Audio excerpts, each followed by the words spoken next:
the person you were always meant to be. My dear friends, beloved brothers and sisters, how wonderful it is to be on top of a mountain. With these words, I wish to begin another letter that I address to you during the summer, often on vacation, thus in the scenery of the most beautiful life. If not in the mountains, then by the sea, but away from home and parents, school, friends. I am on a top every time I open the Holy Bible and read to myself, in the beginning God created the earth and looked at it in his cosmic solitude.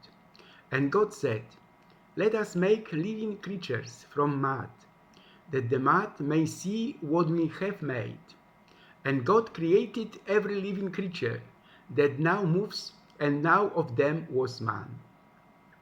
The mud as man could speak.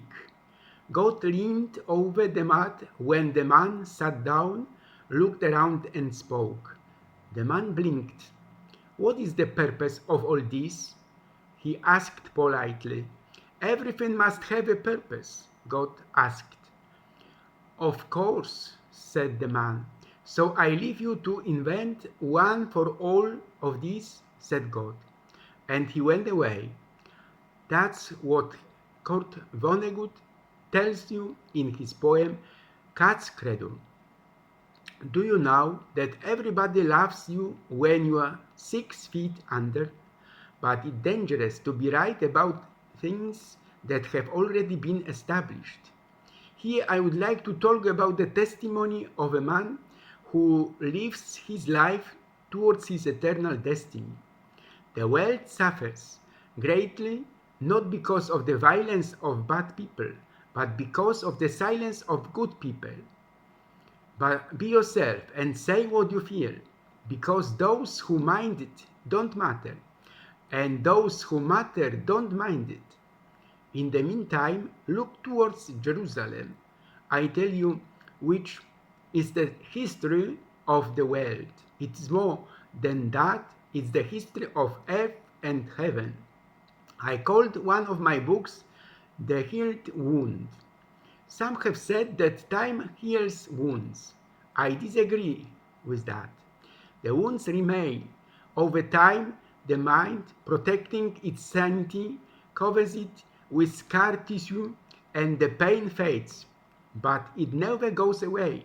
The soul is born old, but it grows younger. That is the comedy of life, and the body is born young and grows old. That is the tragedy of life.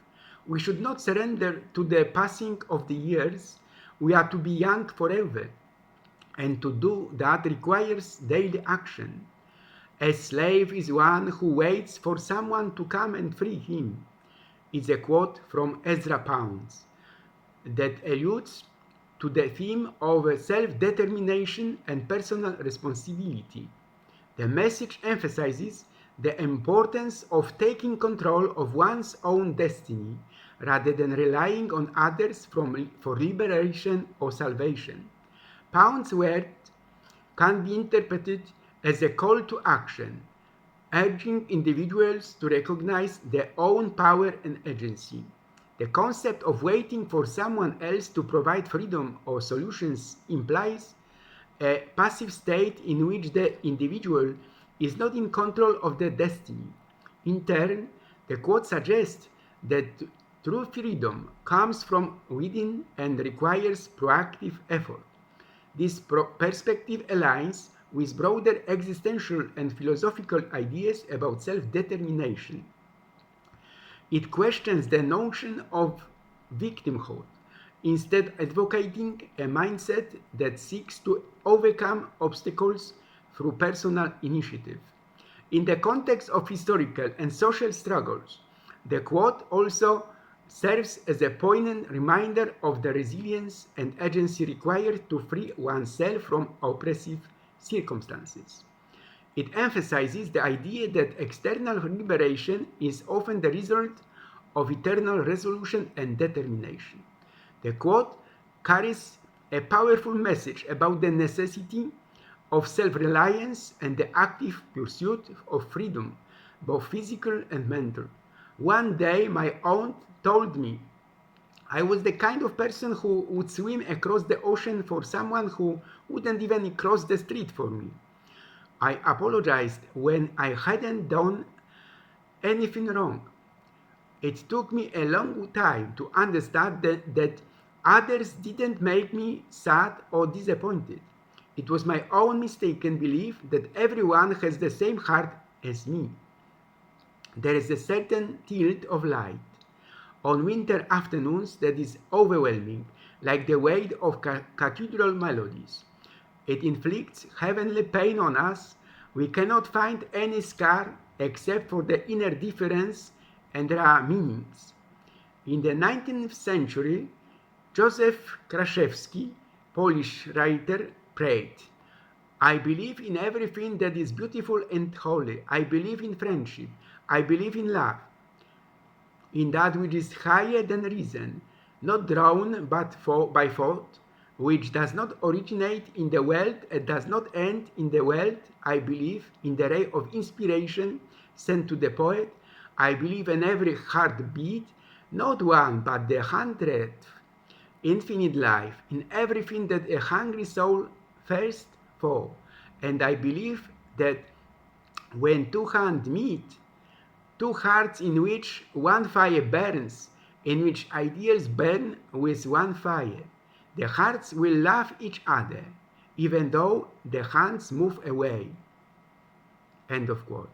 I wish that in our ignorance we would overcome the sense of moral superiority. And so, for example, when considering the problem of interstellar communication, some people are concerned. What if the civilization we encounter, whom Cooper, Pascal, Rousseau call poor devils, are all sick men, and all their carefree lives swear by Rabelais as a passing sage, and therefore cheerful? No, that man is prepared to sit on tombstones and break the green, damp form behind the unfathomable, wonderful Solomon. But even Solomon, he says, the man who strays from the way of understanding shall remain, even in life, in the congregation of the dead. Do not therefore give yourself to fire, lest it turn you away, lull you not to time, which also made me. There is wisdom, which is misfortune, and there is misfortune, which is madness. And there is an eagle in some souls which can both dive into the blackest ravines and so from them again and become invisible in sunny spaces. And even if he flies forever in a ravine, that ravine is in the mountains, so that even in its lowest flight, the mountain eagle is still higher